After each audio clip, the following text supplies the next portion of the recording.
محرم الحرام کا مہینہ عظمت والا مہینہ ہے۔ قمری سال کا پہلا مہینہ محرم کہلاتا ہے۔ محرم کا معنی ہے احترام والا، عظمت والا، معزز، محترم۔ منہا اربعۃ حرم، سال ہو، مہینے ہو، دن ہو یا رات ہو، ہفتے ہو، سب اللہ تعالیٰ نے پیدا کیے ہیں۔ سال میں ایک مہینہ اللہ کی رحمتوں کا مہینہ کہلاتا ہے، جس کو رمضان مبارک کہا جاتا ہے۔ پھر مہینے میں 4 مرتبہ ایک دن آتا ہے جس کو جمعۃ المبارک کہا جاتا ہے، وہ باقی دنوں کے مقابلے میں افضل ترین دن ہے، عبادت کا دن ہے، اجتماع کا دن ہے، قبولیت کا دن ہے۔ بعض راتیں اور بعض دن اللہ نے ایسے بنائے ہیں جن کا احترام باقی دنوں اور راتوں کے مقابلے میں زیادہ ہے، جیسے لیلۃ القدر کی رات تمام راتوں میں افضل ترین رات ہے۔ خیر من الف شہر، 1000 مہینوں سے بہتر ہے اس رات میں عبادت کرنا۔ رمضان المبارک کے روزے فرض ہونے سے پہلے محرم الحرام کے مہینے میں 10 محرم الحرام کا روزہ سب سے زیادہ فضیلت والا روزہ تھا۔ پھر رمضان المبارک کے روزے فرض کر دیے گئے۔ بتانے کا مقصد یہ ہے کہ بعض دنوں اور راتوں میں، تاریخوں میں احترام، اعزاز اللہ کی طرف سے عطا کرتا ہے، اس لیے کہ ہم مسلمان ہیں، کلمہ گو ہیں، ہماری ہر چیز منسوب شدہ ہے، منقول شدہ ہے، اپنی طرف سے ہم نے اس کو ایجاد نہیں کیا، اپنی طرف سے ہم نے کوئی چیز نہیں بنائی ہے۔ 12 مہینوں میں 4 مہینے ایسے ہیں جن کو اللہ تعالیٰ نے معزز اور محترم کہا ہے۔ قرآن پاک میں اس کا ذکر ہے، منہا اربعۃ حرم، 4 مہینے ہیں۔ نمبر 1 محرم الحرام کا مہینہ، نمبر 2 رجب المرجب کا مہینہ، نمبر 3 ذی القعدہ، نمبر 4 ذی الحج۔ یہ 4 مہینے ہیں قمری سال میں جن کو اللہ نے احترام اور حرمت والا کہا ہے۔ یہ 4 مہینے اہل اسلام پر ابتدا سے جب بھی آتے تھے، اللہ کے محبوب صلی اللہ علیہ وسلم اور آپ کے صحابہ کرام ان کا احترام کیا کرتے تھے۔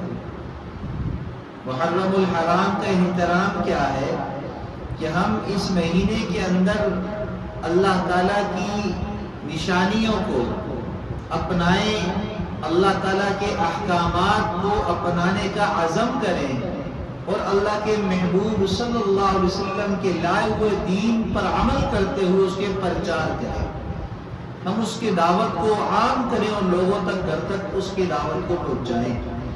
یہ اس مہینے کا احترام ہے۔ اور ہمیں کرنا کیا ہے؟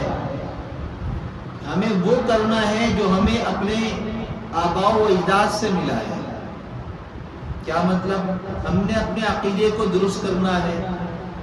ہمارا عقیدہ کیا ہونا چاہیے ہر مہینے کے اعتبار سے، ہر دن رات کے اعتبار سے؟ دیکھیے، میں ایک مثال سے بات کو سمجھاتا ہوں۔ جیسے میں ہوں تو میں کہاں سے آیا، میری نسبت کس سے؟ میرے والد سے ہے۔ میرے والد کی نسبت میرے دادا سے ہے، میرے دادا کی نسبت میرے پردادا سے ہے۔ ایک سلسلہ نسب ہے، شجرہ نسب جس کو کہا جاتا ہے۔ تو ہمارا شجرہ نسب، ہمارا سلسلہ نسب موجود ہے، معلوم ہے، اور اسی نسبت پر ہم فخر بھی کرتے ہیں، اور ہم اسی نسبت سے اپنے آپ کو جوڑے بھی رکھتے ہیں۔ اس لیے کہ اس سے ہٹ کر اگر ادھر ادھر جائیں گے تو ہمارا نسب خراب ہو جائے گا، ہمارا سلسلہ نسب، شجرہ نسب خراب ہو جائے گا۔ لوگ ہمیں قبول نہیں کریں گے اگر ہمارا سلسلہ نسب معلوم نہ ہو، ہمارا شجرہ نسب معلوم نہ ہو، اور ہم اس سے ہٹ جائیں تو ہماری نسب خراب ہو جائے گا۔ تو ہم اس کو پسند نہیں کرتے.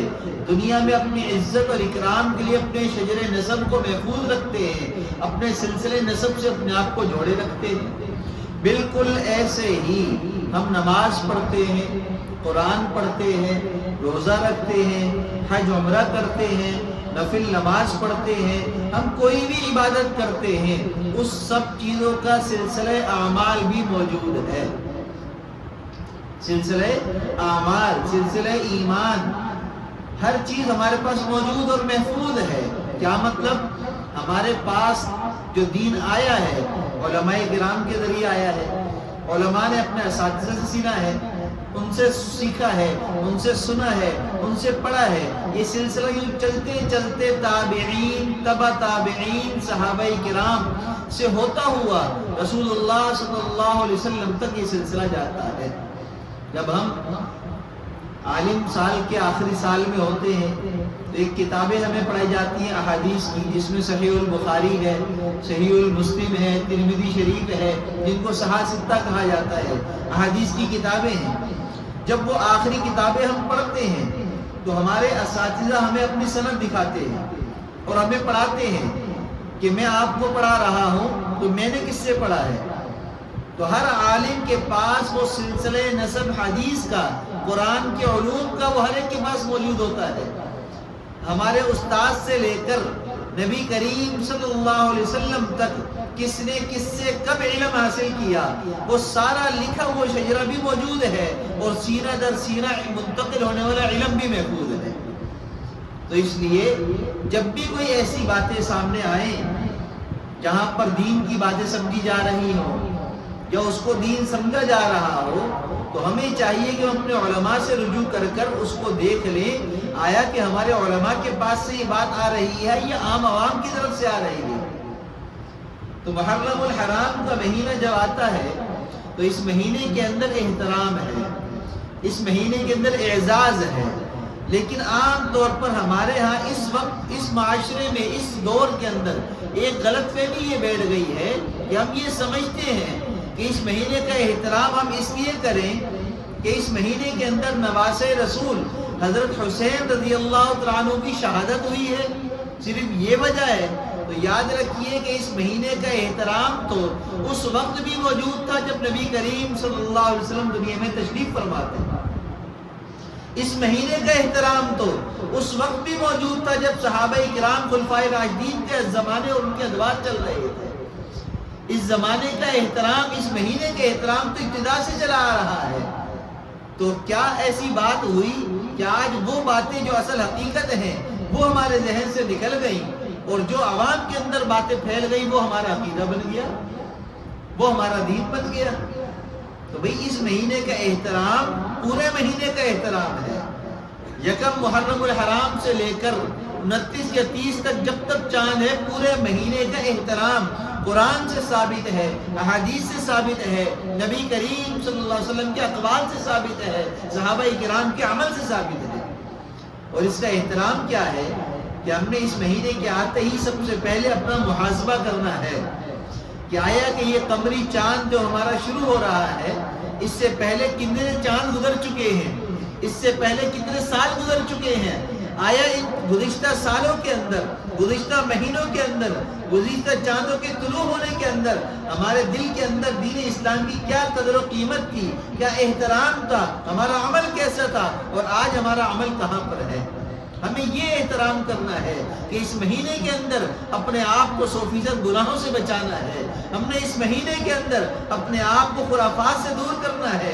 ہم نے اللہ تعالیٰ سے معافی مانگنی ہے, توبہ کرنی ہے کہ اللہ آج تک ہمیں یہ بات معلوم نہیں تھی, انشاءاللہ آج کے بعد ہم اس بات کا احترام کریں گے کہ دین اسلام کی تمام تعلیمات کو علماء کرام سے حاصل کریں گے اور ویسے ہی اپنے عمل کو بنانے کی کوشش کریں گے. یہ ہے اس مہینے کا احترام.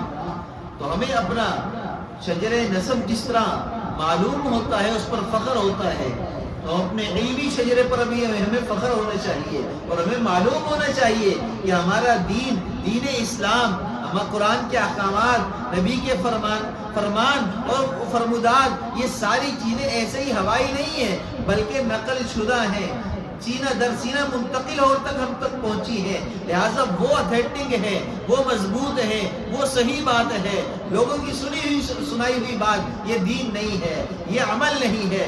ہمیں اس ہر عمل کو جو لوگوں کے اندر رائج ہے، ہمیں دین اسلام کی تعلیم کے مطابق اس کو پرکھنا پڑے گا، آیا دین کی تعلیم کے مطابق یہ چیز ہے یا نہیں۔ اگر ہے تو اس کو قبول کریں گے، اگر نہیں ہے تو ہم اس کو پس پش ڈال کر دین کی تعلیم کو اپنائیں گے۔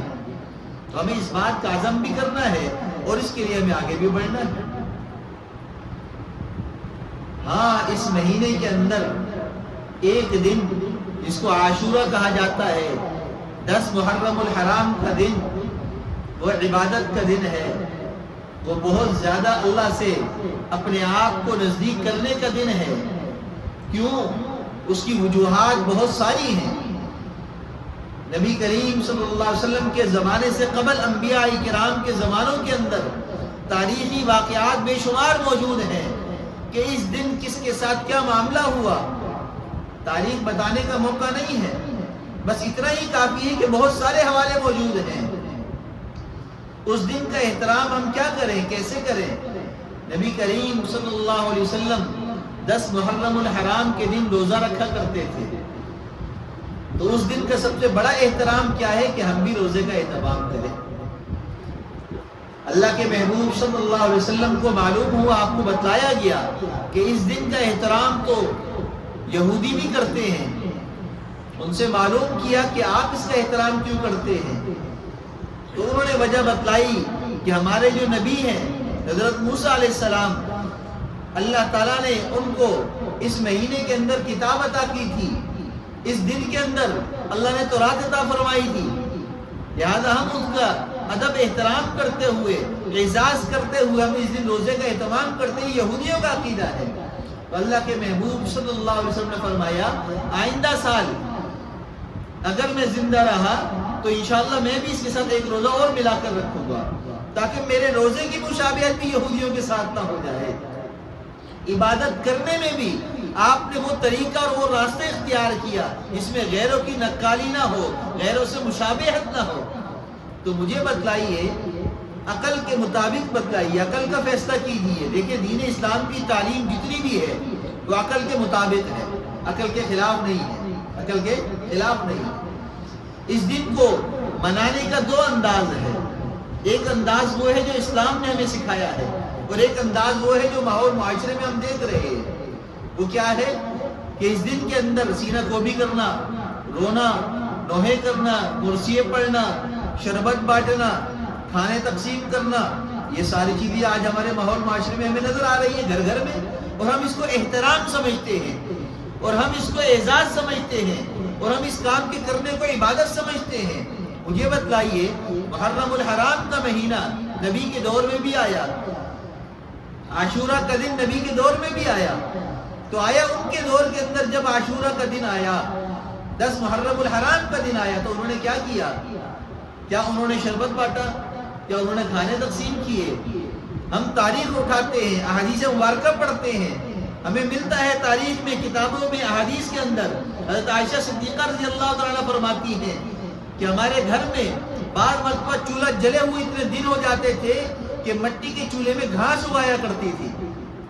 مجھے بتلائیے کہ جو وہ نبی جو ہمیں دین لا کر دے رہے ہیں، جو قربانیاں دیتے دین ہم تک پہنچا رہے ہیں، ان کے گھر کے اندر اتنے دن کے فاقے ہیں کہ چولہے کے اندر گھاس اگ رہی ہے، اور ہم جو ہے عاشورے کے دن ان کے عمل کو چھوڑ کر ہم بریانی پکا کر، شربت بنا کر، حلوہ بنا کر ہم یہ کہیں کہ ہم دین اسلام کے ٹھیکیدار ہیں، ہم مسلمان ہیں، تو ہم پر افسوس ہے، ہم پر تم ہے کہ ہمیں پتہ ہی نہیں کہ دین کی تعلیم کیا ہے، اللہ کے محبوب نے اس دن میں کیا کیا ہے، صحابہ کرام نے کیا کیا ہے، یہاں تک کہ جس کی شہادت کا دن نواسہ رسول حضرت حسین رضی اللہ تعالیٰ کی شہادت کا دن ہے، ان کے اس شہادت والے دن کے اندر جس کی ہم شہادت کو منا رہے ہیں، اس شہید ہونے والے نواسہ رسول نے جس کی شہادت سب سے عظیم شہادت ہے، جس کی شہادت کی گواہی سب سے عظیم گواہی ہے، رسول اللہ صلی اللہ علیہ وسلم نے گواہی دی ہے آپ کی شہادت کی، اس سے بڑی کوئی گواہی نہیں ہو سکتی۔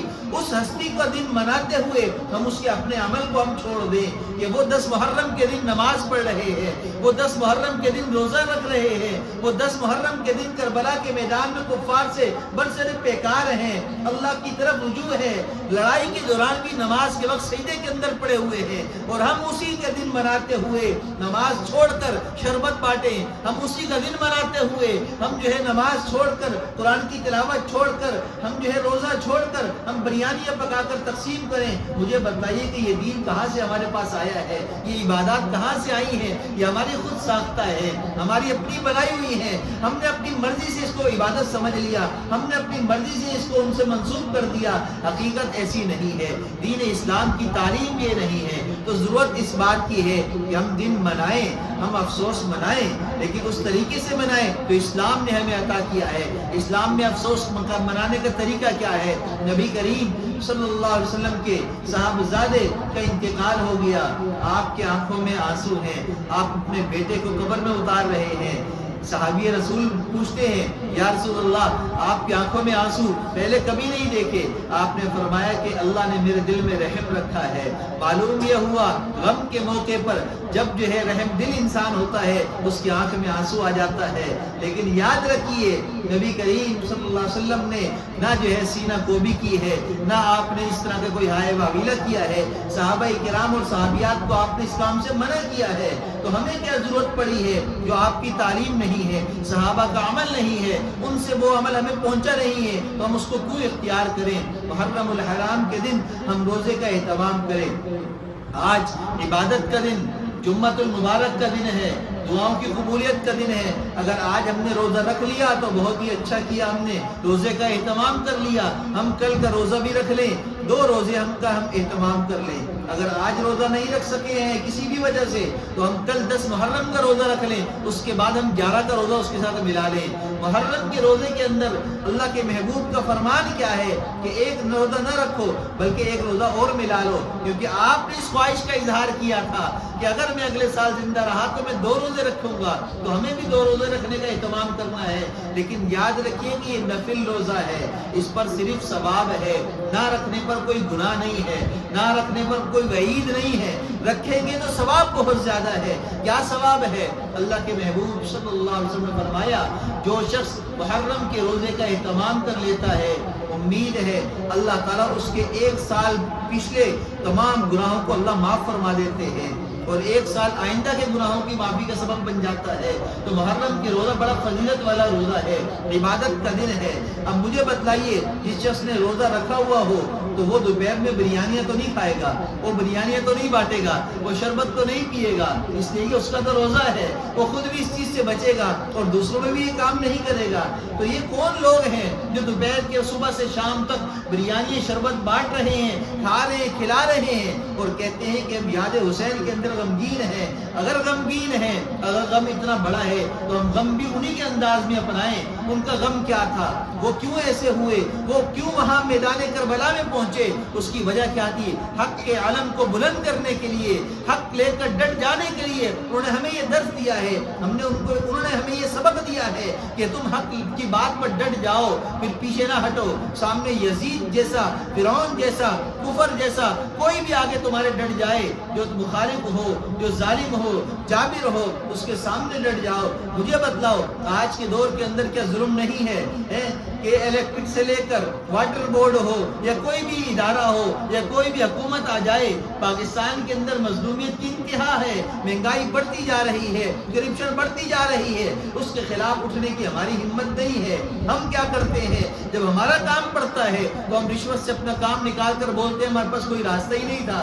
ارے اللہ کے بندو، کبھی جو ہے رشوت کو چھوڑ کر حق بات پر ڈٹ جاؤ، کبھی حرام اور حلال کا تمیز کرتے ہوئے حلال کو اختیار کرو، حرام کو چھوڑ دو۔ اپنی عورتوں کو باہر لے جاتے ہوئے اس کا پردہ کراؤ اور یوں کہو کہ ہم جس حسین کی یاد منا رہے ہیں، اس حسین کی امی فاطمہ الزہرا بطول ہے جو جگر رسول ہے، اس کو بھی اللہ کے محبوب نے پردہ کرنے کا حکم دیا. جب وہ خاتون جنت جو تمام عورتوں میں سب سے افضل ترین عورت ہے، جب اس کو پردہ کرنے کا حکم آ گیا تو پھر تو کیا چیز ہے؟ اس دور کی عورت کیا چیز ہے؟ میری بیوی بہن بیٹی وہ کیا چیز ہے؟ اس پر ہم کیوں پردہ نہیں کرا سکتے؟ یہاں پر ہمارا حق کہاں چلا جاتا ہے؟ یہاں ہمارا زمین کہاں چلا جاتا ہے؟ صرف کھانے کھلانے کے معاملے میں، گھومنے پھرنے کے معاملے میں، جلسے جلوس شور شرابے کے معاملے میں تو ہم حق پر ہیں، لیکن دین پر عمل کرنے کا معاملہ آتا ہے تو دین پر سے پش ہوتا ہے. وہاں ہمارے مفادات آ جاتے ہیں، وہاں ہماری مرضی اور خواہشات آ جاتے ہیں، وہاں پر ہماری ناک آ جاتی ہے، ہمارا خاندان آ جاتا ہے. یہ کیسا دین ہے جس پر ہم عمل کر رہے ہیں؟ اور ہم خود عمل نہ کر کے ہم دین اسلام کو بدنام کرنے کا سبب بن رہے ہیں. ایک کاش کہ ایسا ہو، یہ محرم الحرام کا مہینہ آخری مہینہ ہو جس میں ہم گناہ کریں، اس کے بعد آج سے ہم نیت کر لیں کہ آج کے بعد ہم نے گناہ نہیں کرنا ہے. آج کے بعد ہم نے حلال حرام کا فرق کر کر حلال کو اختیار کر کے حرام کو ہم نے چھوڑنا ہے. ہم نے گناہوں سے 100% اپنے آپ کو بچانا ہے. اگر اس مہینے کے اندر ہم نے یہ کر لیا تو یہ احترام والے مہینے کا حق ادا ہم کرنے والے بن جائیں گے اور اللہ کے آگے ہم سرخرو ہو جائیں گے. اس لیے ہم عزم کریں اس بات کا کہ ہم نے انشاءاللہ تعالی وہی عمل کرنا ہے جو دین اسلام کی تعلیم سے ہمیں مل رہا ہے. جو لوگوں کی سنی سنائی باتیں ہیں، لوگوں کی طرف سے مشہور کی ہوئی دین کی باتیں ہیں، ان کو ہم نے نہیں اپنانا ہے، ہم نے ان کو نہیں لینا ہے. ہم نے تو دین کی بات کو لینا ہے، اسی پر عمل کرنا ہے. اللہ ہم سب کو احترام والے مہینے کا احترام کرنے کی توفیق عطا فرمائے. وآخر دعوانا الحمدللہ رب العالمین.